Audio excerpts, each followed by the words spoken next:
right, folks. Here's some pretty big news for a tiny town in New Hampshire. Turns out the stone structures on Malcolm Pearson's property down in Salem might be older than people think. Some are saying they could be older than Christopher Columbus himself. Now that would be something, but I guess we need to wait and see.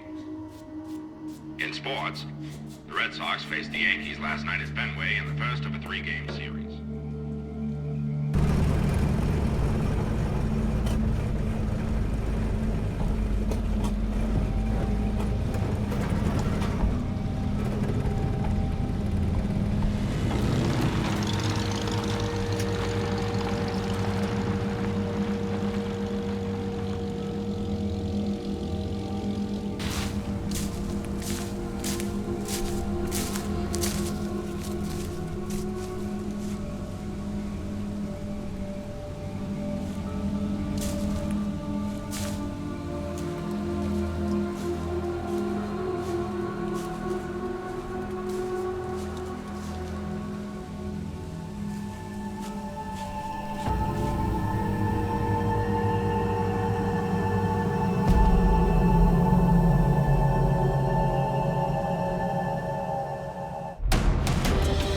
The history that we were all taught growing up is wrong. My name is Scott Wolter, and I'm a forensic geologist. There's a hidden history that nobody knows about. There are pyramids, chambers, tombs, inscriptions. They're all over the world.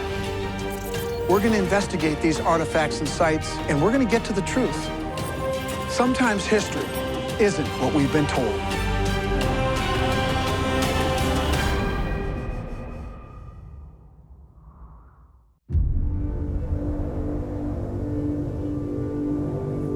Stonehenge in England is one of the most awe-inspiring ancient sites on Earth. Even today, its origin and purpose remains shrouded in mystery. One thing archaeologists know for sure is that its construction took over 2,000 years. One thing they don't know is who built it. There's no doubt the site, originally comprised of some 150 stones, was the work of some advanced civilization that knew enough about the sun, moon, and stars to align these stones with the heavens in a very specific way. But what if I told you we have our very own Stonehenge in the United States? And that it's possible that two sites were built by the same people. I'm on my way to investigate it right now.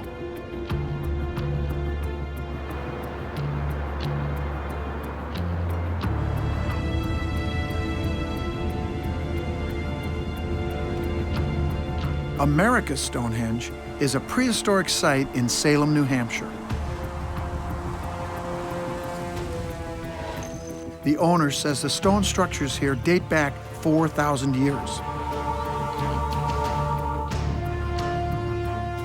I got a call from his son, Kelsey. He's discovered a solar alignment, an example of archaeoastronomy that he wants me to see.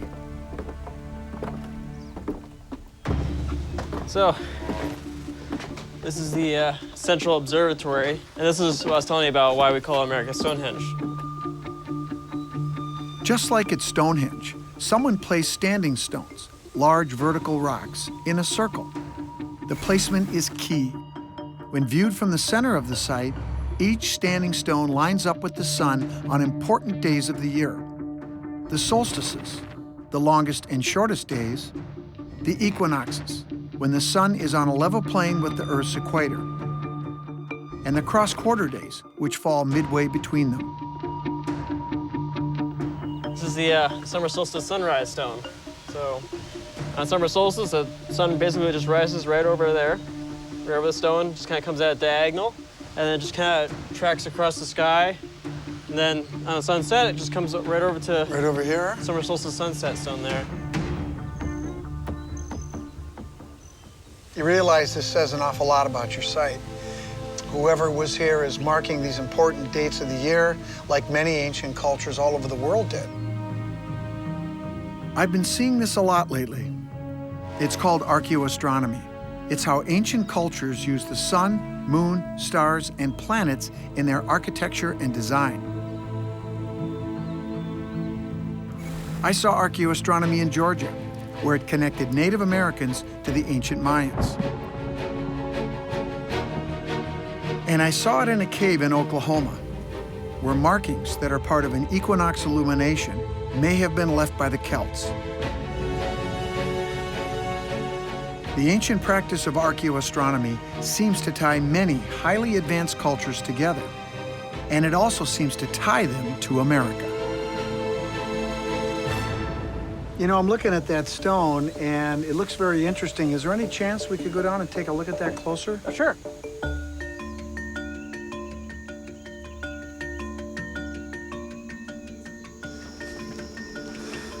Okay.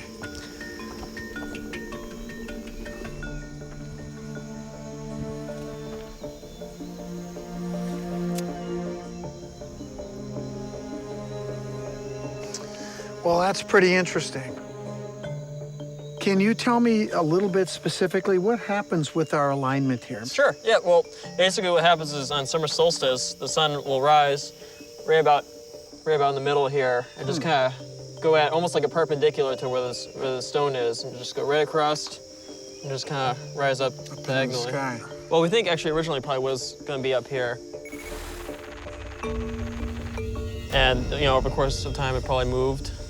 Okay, well, if it moved, that's very interesting because over time, the Earth's axis does shift. Right.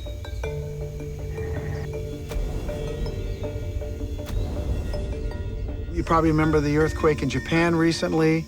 It was documented that the axis of the Earth actually moved about 8 centimeters. Wow. Now, that may not seem like a lot, but over time, over thousands of years, it adds up. Right. So actually, to have the alignment move makes a lot of sense, and that's important because we can actually use that for dating. And so, as you know, the Earth's axis shifts, these alignments do shift, and that could indicate a significant length of time. Well, you know, we actually had someone come up and check that out. Really? And they, from how far it's moved, they actually dated the site back to about 3,800 years ago. 3,800 years, okay. Well, I tell you what, that's really an important thing because there are many people that think that by using archaeoastronomy, that's actually a more accurate way of dating than carbon-14. So if that's the case, you've got a pretty ancient site here.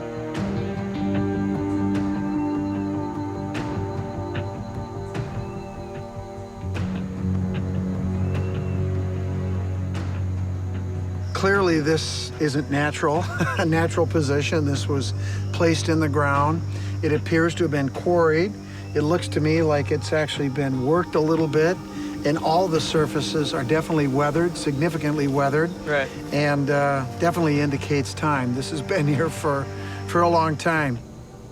Well, you know, also, we call this place America's Stonehenge, obviously, because of the standing stones.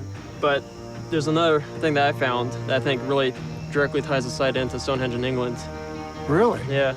Well, if you've got time, I'd love to see it. Sure, let's go. Okay.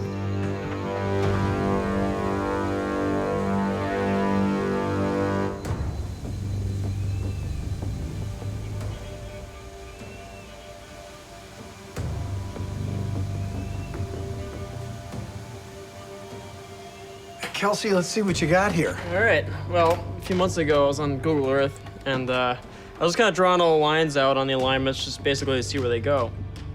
As I was drawing one out on the summer solstice sunrise alignment, yeah, I kept taking out further and further, and you know, I noticed one over Nova Scotia and Newfoundland.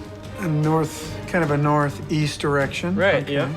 And then as I took it over, I noticed I went right over in England. And I thought that was kind of interesting. So I kept zooming in further and further. And I noticed went through Wait a Stonehenge. minute. What? It's going all the way over towards Stonehenge. Not only does it go just through Stonehenge, it actually goes right through one of the triathlons at Stonehenge. Wait a minute. Through one of the triathlons at Stonehenge? That's right. From America's Stonehenge? Stonehenge is the most well-known megalithic site of all time. It's a sacred site But no one knows who built it or exactly what it was used for. But maybe whoever built it built this too. That's amazing, but I see this line continues off to the east. Where does that go? You're never gonna believe where that goes.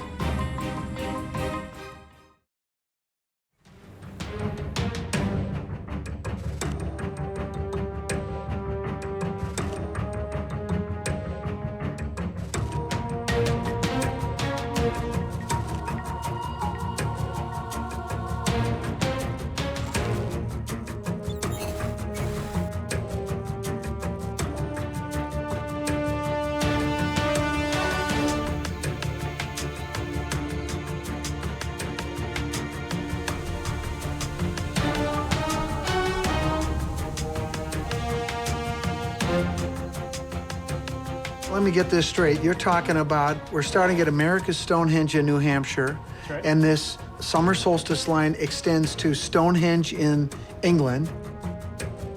It actually goes right through one of the triathlons. That's amazing, but I see this line continues off to the east. Where does that go? You're never gonna believe where that goes. Okay, I'm ready. All right. All right. So it starts going over towards the Mediterranean. Yeah. You're kidding me. Yep, it goes right through Beirut. Are you sure that's right? I double-checked it. Beirut, Lebanon? Well, that's the ancient home of the Phoenicians. Okay, you realize what this means. Do you think there's a connection here between the Phoenicians and America's Stonehenge? I think it's definitely possible. Well, I tell you what, if you've got a connection here, this rewrites a huge chapter of American history. This isn't kidding around. The Phoenicians were based along the coastline of the Mediterranean in modern-day Lebanon. They were an ancient seafaring culture that emerged around 1200 BC. They were known for trading with distant lands. Maybe they even made it to America. They're also responsible for inventing the alphabet we use today.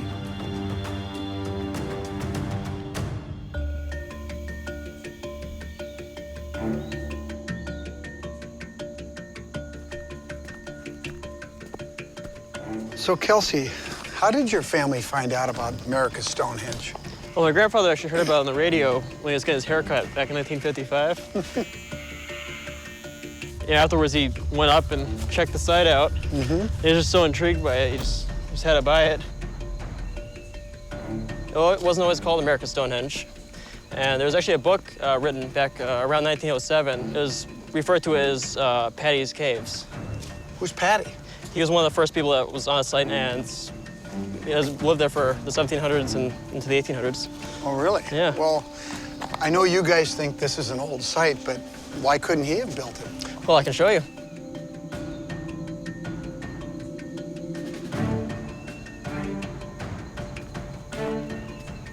This is it. This is where Paddy's house was. Right in this area right here? Yeah.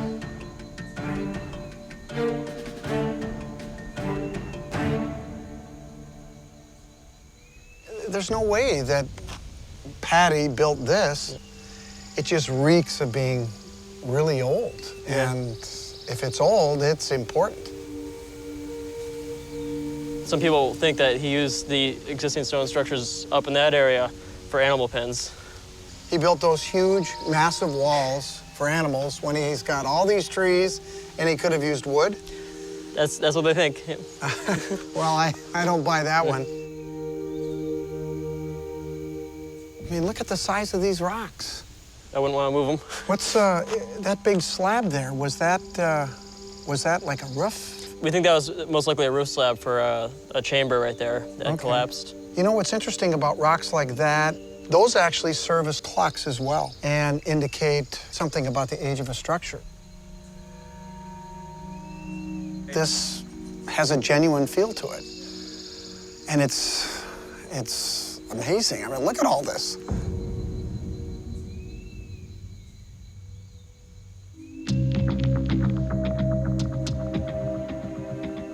we do have one more thing that ties this site into the Phoenicians. It turns out Kelsey's dad has a stone from the site. It has a carving on it, maybe some kind of ancient message.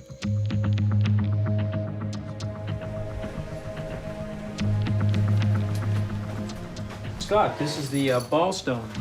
It was found in 1964. What does it say? Well, it says, to Baal, on behalf of the Canaanites, this is dedicated. The Canaanites, from the land of Canaan. That's right. That's what they used to call themselves, but everybody in the region called them the Phoenicians. They got all over the known world at that time, and many people believe that they made it over here to North America. And there are many examples of possible Phoenician writings all the way from Maine down to Brazil. Well, I tell you what, if this is indeed a Phoenician inscription, you've really got something important here. Absolutely. I mean, together with the alignment that you found, you're talking about an incredible site, an incredible discovery. And it really just blasts apart the history books and places Europeans here in North America around 3,500 years ago.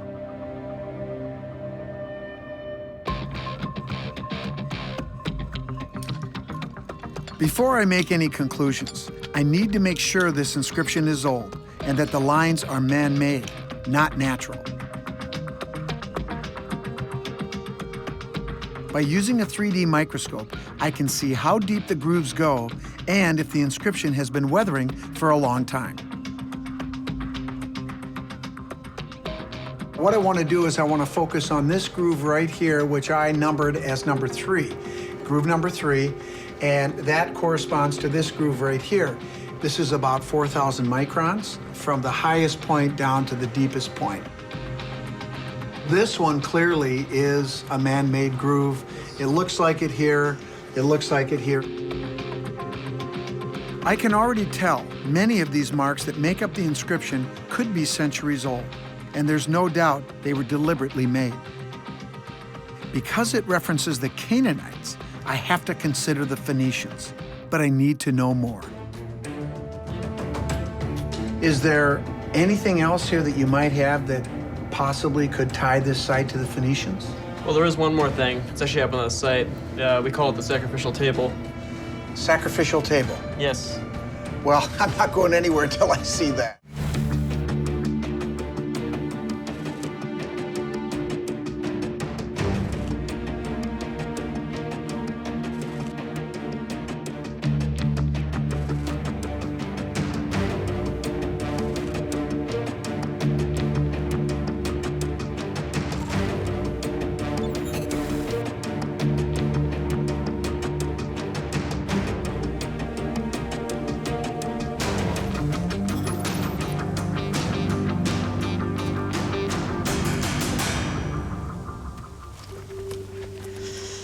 And this is the sacrificial table.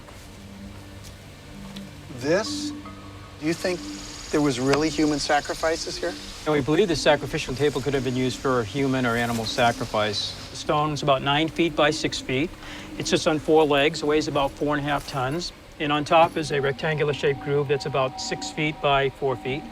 And the table's tilted towards me. So if there was a fluid, such as blood on it, it would go into the groove, and then it would continue in the groove towards this little runnel right here. And it would go into possibly a little vase. There is a cutout in the bedrock where a vase could sit. Well, I see the groove, and you think this was for channeling blood. That's amazing. There's something else that I see, and you see all this cracking and this layering here along the entire surface. That's what we call exfoliation weathering. It's kind of like when dead skin peels off your body.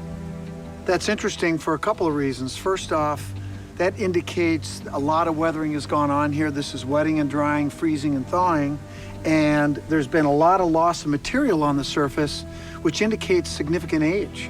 And I think this could probably be used as a weathering clock. I see significant weathering here that appears to be consistent with the astronomical alignments that we saw, with the structures that are here, which indicate that this is a very old place. There's one more secret of the table I'd like to show you. Oh. Hello, Scott Wolter.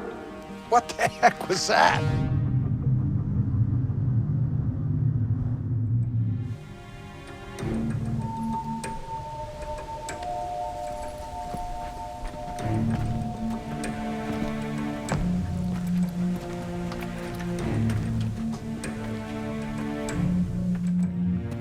Hello, Scott Wolter. So you're the man behind the curtain. That's right.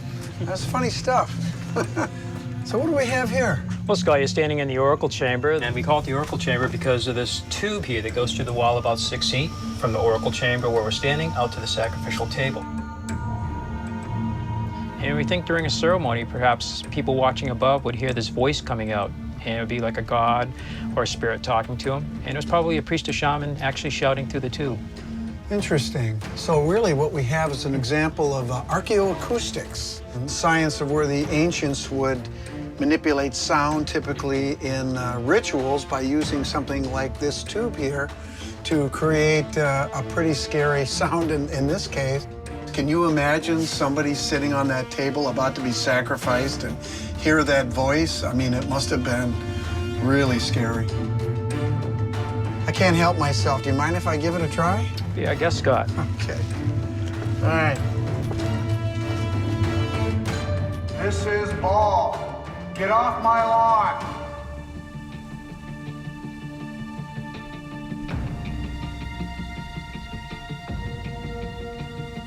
I'm glad I came to investigate this site.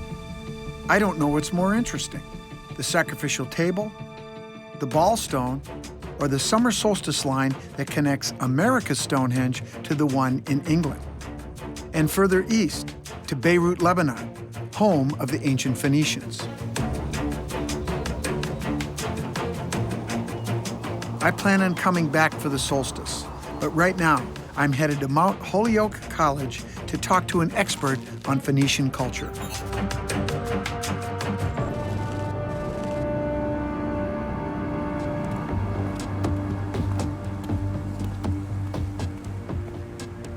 Scott Wolter. Mark McMenamin. Mark, I just came back from a very interesting place called America's Stonehenge. One of the things that I saw that was discovered by Kelsey Stone, the son of the owners, was a long-range alignment that starts at their site, that goes from their site to Stonehenge in England, and then extends to Beirut, Lebanon, which is the ancestral home of the Phoenicians. Who were the Phoenicians? The Phoenicians were a group of Middle Eastern people, and their center was in modern Lebanon, and they developed colonies westward from there, the most important of which was Carthage. The Carthaginians were Phoenicians on steroids because they were the most powerful Phoenician culture that ever developed. Also, they tended to be very secretive. So it's been a challenge to try to figure out exactly what the Phoenicians knew, what they were able to do, and we're still trying to learn more about them. And it's a difficult task because there's not much evidence. The Phoenicians really sort of appear around 1200, 1000 BC. They were trying to build trading centers and colonization centers, and they began to move both north and south along the Atlantic coast. Part of the reason for Phoenician success as navigators was the fact that they were able to navigate at night, and this is because they knew about Polaris, the pole star. Polaris is also known as the North Star. And if the Phoenicians knew about it, chances are they knew about the rest of the sky too. The sun, the stars, the moon, the planets. And that means they would have had enough knowledge of archaeoastronomy to create the summer solstice alignment from America's Stonehenge to Stonehenge in England. This proposed alignment at America's Stonehenge is very intriguing, and there's a possibility that it will connect to some research that I did, in particular, a study that I made of a group of Phoenician coins that had been minted in Carthage in 350 BC, and that I interpreted as having a map on the reverse of the coin. You have a picture of the coin? Yeah. Yes. This is a picture of the coin right here. This is good. Okay, here are two images from the British Museum. You can pick out the islands pretty clearly. Sardinia in the center, which is the central point in the Mediterranean basin. And we've got Sicily there, the triangular island. the boot of Italy coming down, Iberian Peninsula here. This straight line here is probably the north coast of Africa, India here, and this is America. And this almost looks to me like they're giving us the Gulf of Mexico there in Florida, but that could be subject to interpretation. Well, that's fascinating. Couple thoughts here. Sure. They're here, they were put there for a reason, and I guess until a better thesis comes along, I like yours. I love yours, but... Well, thank you. I think that this gives us an insight into the Phoenician psyche. Absolutely. And remember, they're extremely secretive, you know, and so they're not going to be giving away the store, so to speak. However, they had enough ego to want to have some kind of record of what they had done. So here, on these coins, in these tiny little images, they were giving us an extremely condensed Phoenician geography, you know, telling a huge story in a couple of millimeter space here. There's one other thing I'd like to talk about. It's this sacrificial table. Did the Phoenicians practice human sacrifice? Yes, they did. And I think the evidence is overwhelming that they did practice human sacrifice. I think there's a lot of sources, biblical and otherwise, suggesting that this was the case. Do you think the Phoenicians made it to North America or not? They probably went farther than anyone is willing to admit today. They had the ships to do so. I think the Phoenicians could easily have crossed the Atlantic. Their whole history suggests that they would have tried to do this. Diodorus, a Greek historian, reports that the Phoenicians knew about this gigantic island out in the Atlantic with navigable rivers. The only place with navigable rivers, once you get past Spain, is America.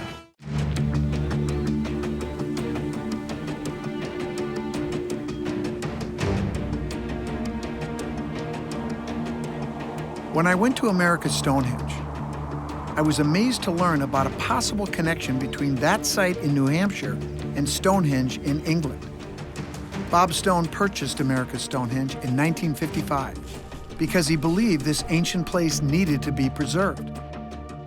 Years later, when his grandson Kelsey mapped the site's sunrise-solstice line, he discovered that line started at America's Stonehenge and went straight to Stonehenge in England. And now, I'm heading there to see if these two ancient sites with massive standing stones are connected.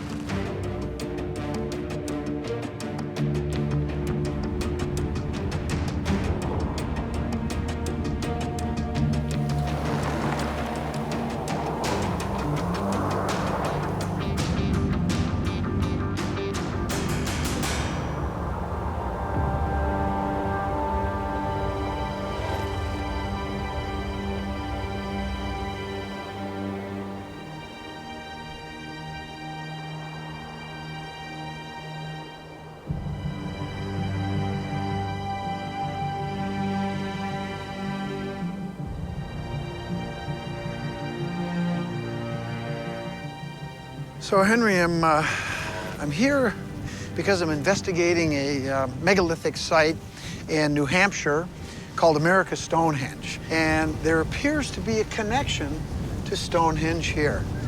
And I'd just like to know a little bit about Stonehenge. Well, Stonehenge, I mean, it is one of the most famous prehistoric monuments, but I think a couple of things that people don't always realise about it is that it took over 1,000 years to make what you can see now. To construct. Yeah, there's lots of different phases and it gets reinvented through time. Well, you know, when people think about Stonehenge, they think about what's right here, but you're saying that it goes all around us, even beyond where we are? Yes, yeah, I mean, going back for a couple of 1,000 years before, yeah, you've got various monuments in all sorts of different directions, and the focus over time becomes Stonehenge. These stones. Stonehenge is the most well-known megalithic site in the world.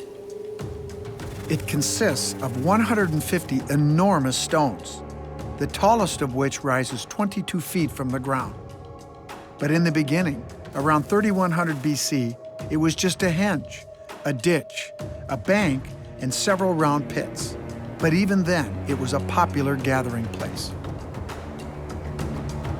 Being a geologist, I'm very interested in the rocks, the stones. Tell me a little bit about the stones. There's a variation in the geology, is that right? Yeah, there's two different types. The very big stones a sarsen, and they come from sort of the local area, within Okay. 20 miles or so. All right. The blue stones, which are the smaller ones, they're still very big. Yeah. They come from South Wales. So, So how far away is that? well, it's about 150 miles, but if you think actually how they would have transported them, Yeah. that's not straight. That's a heck of a task. 240 miles, maybe? I mean, that's at the heart of it. That really suggests sophistication and coordination and something at a pretty complicated level. I think there's a huge amount of sophistication. People do know what they're doing. I mean, the fact they can build Stonehenge, the amount of labour which goes into building something like Right. that is incredible. I mean, people have estimated something like 30 million hours or 30 million Just hours of work. And how many yeah. people say to move one of Yeah. those stones? There's no real way of telling it. It's something which we continue to sort of think about. But the fact they did it, I mean, it's a massive feat of engineering. But we keep on finding they're more sophisticated than we thought. So, might say 600 people, but it might have been just a couple.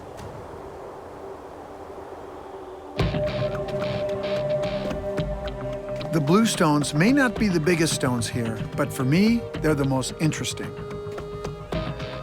They're said to have spiritual significance, and I think America's Stonehenge has that too. The blue stones came from a land that was believed to have healing powers. Archaeologists think Stonehenge may have been a franchise of sorts, a closer version of a faraway sacred place. There's no doubt these stones were placed here for a reason. And it has everything to do with the sun and the solstice, just like it does at Stonehenge in New Hampshire.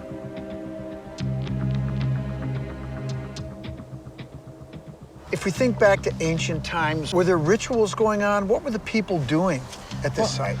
We could see ceremonies following on the summer solstice, on the day of the solstice, people starting the day at the eastern pit. As from here, you can observe sun rising on the solstice. Right. And then they're following the sun round. So basically, this long rectangular enclosure is basically just a walkway. So you follow around the perimeter, following the sun in front of you all the time. But it's a bit like a church or a cathedral now. You have multiple functions, and I think all of those would be happening here. Why do you think it was so important for these ancient people to track the movements of the celestial bodies? The people are farmers. They rely on seasons. They rely on understanding. They know when to plant crops and when to harvest them. But actually having a sense of how that time develops, I think, is really important. The importance of these bodies, I think, is fundamental to being human and being farmers, but also it's something which they celebrate.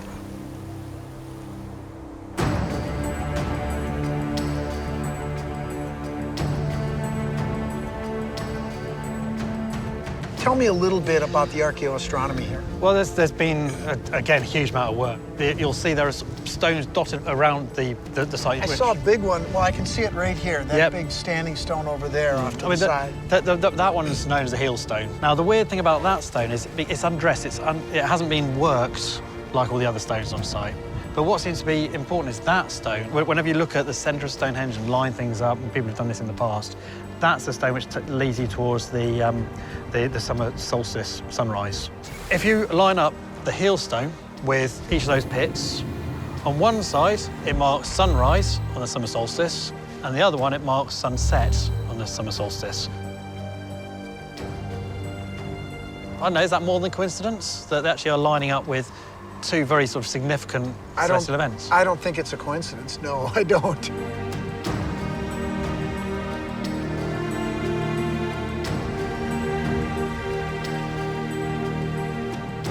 I have something I'd like to show you.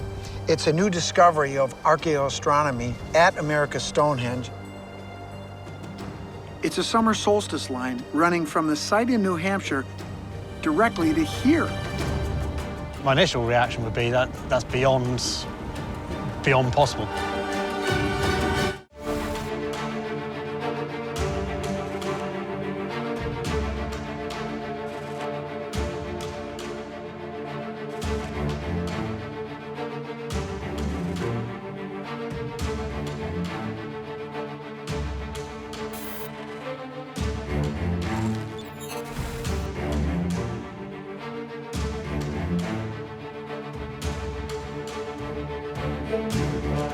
When I was at America's Stonehenge, a megalithic site in New Hampshire, I learned about a new discovery by the owner's son, a connection between that site and Stonehenge in England.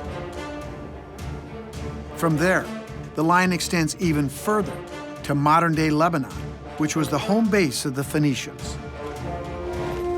I want to find out if a Stonehenge expert thinks all three sites could be connected to each other and to that specific ancient culture. So here we have the alignment that starts at America's Stonehenge at the center of the observatory, and then as you extend a line through and continue that line, it comes across the Atlantic and comes right here to Stonehenge. When you look here at a close-up, you can see that it goes right through that central trilithon. Then, if you extend that line, it goes to Beirut, Lebanon, the home of the Phoenicians. As incredible as it is, it appears to be there. What's your reaction?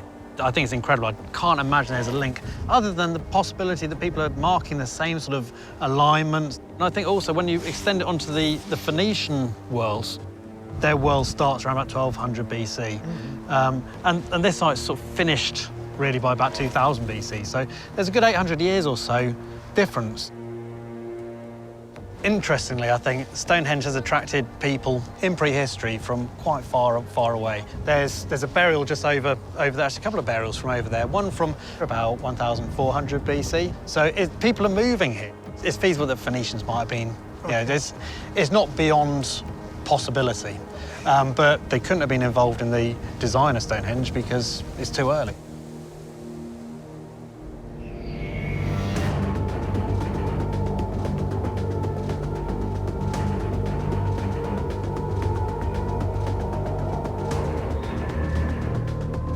I don't think there's any question that this site was an observatory and it was sacred.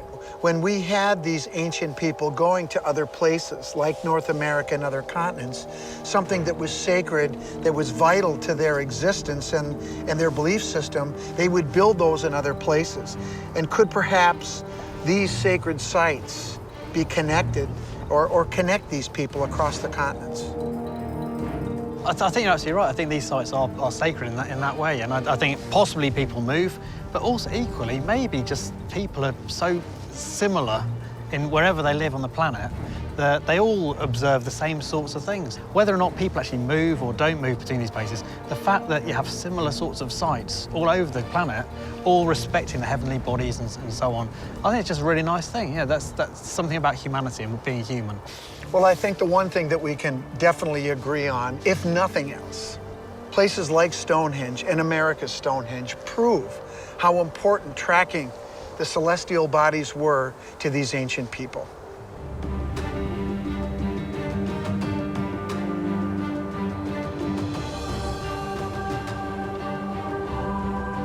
The Phoenicians couldn't have built Stonehenge, but the site still might have been a sacred sanctuary for them.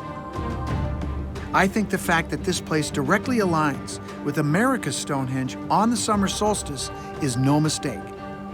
Archaeoastronomy links many cultures together, like the Mayans in Georgia and the Celts in Oklahoma. And I think it's also what links the Phoenicians to our very own Stonehenge, proof of which I'm about to see with my own eyes. They could be the ones who marked an important day, the summer solstice, with a standing stone at the site over which the sunrise takes place.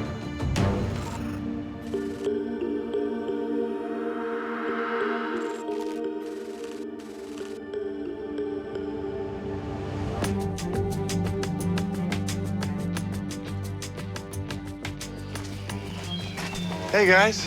Good morning, Scott. Hi Dennis. Hi Morning. Kelsey, how you doing? Good, how are you? Good. How did the trip go? I had a great trip. I've got some really good stuff to share with you, but I'm excited to see that alignment. So, sun's coming up. Should we head out? Yes, I'm ready. we're good. Let's go.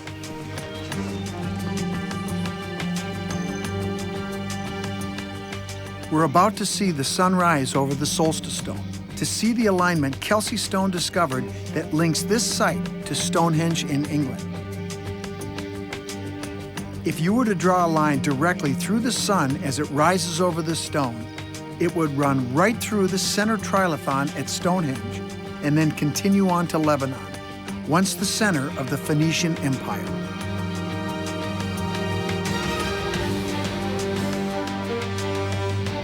To me, it's proof of an advanced understanding of archaeoastronomy and of an ancient connection to the United States.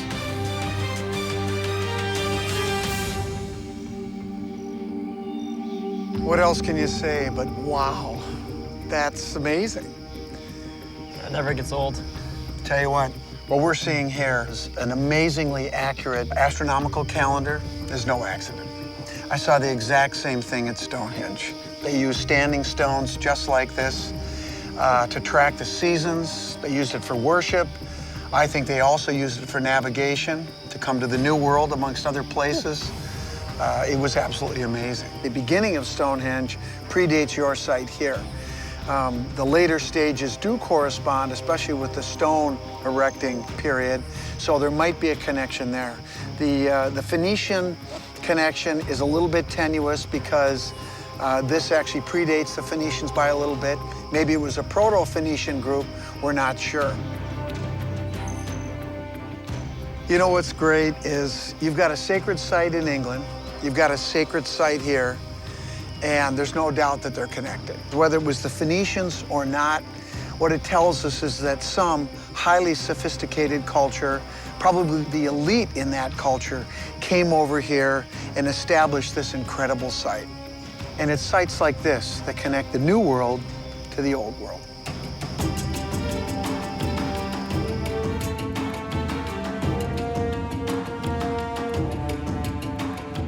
The Stone family wanted to know if the Phoenicians made their site. It's a question the family has been trying to answer since Bob Stone bought this mysterious site back in 1955. While I can't say for sure the Phoenicians made it there, I believe they could easily have made it to the Americas. Somebody had to assemble those huge stones. Someone with a vast knowledge of archaeoastronomy. I believe archaeoastronomy is what links together many advanced civilizations and is what links some of them to America. I believe there was contact between ancient cultures. It may be why America's Stonehenge was built where it was, to create a place in the New World that lined up with a sacred site in the Old World. People were connected, and we're just starting to find out how.